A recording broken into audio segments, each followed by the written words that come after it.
অনেক সাধনার ছেলে 5 বছর তপস্যা করার পর বিয়ের 5 বছর পরেই যেন একটা ছেলের মুখ দেখিয়েছেন মহান আল্লাহ।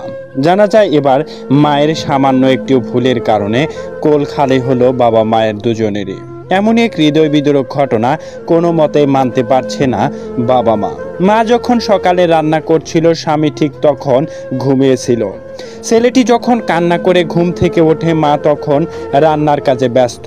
ঘুম থেকে উঠিয়ে ছেলেটিকে কাছেই বসিয়ে রেখেছিল মা শিল্পী বেগম। ছেলেটি কান্না করছিল অঝরে, কিন্তু মা বুঝতে পারেনি। মায়ের আঁচল ধরে যেন ছেলেটি কান্না করছিল, হয়তো মাকে এটাই বোঝাতে চেয়েছিল তার অনেক ক্ষুধা লেগেছে।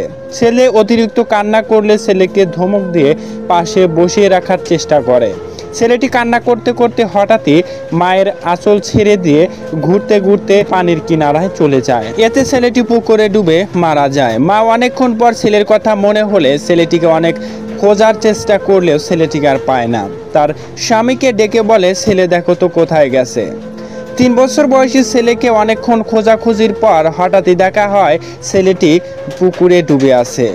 যখন ছেলেটি ভাসছিল ঠিক তখনই বাবা একটা চিৎকার দিয়ে ছেলেকে তুলে আনলে দেখে ছেলেটি আর বেঁচে নেই। এমন অপ্রত্যাশিত হৃদয় বিদারক ঘটনা ঘটে টাঙ্গাইলের কালোহাতি গ্রামে। এলাকাবাসীদের দাবি, মায়ের সামান্য ভুলের কারণে ছেলেটির প্রাণ গেছে। প্রিয় দর্শক, বিস্তারিত ঘটনা নিয়ে আপনার কিছু বলার থাকলে তা কমেন্ট করে জানাবেন। আল্লাহ হাফেজ।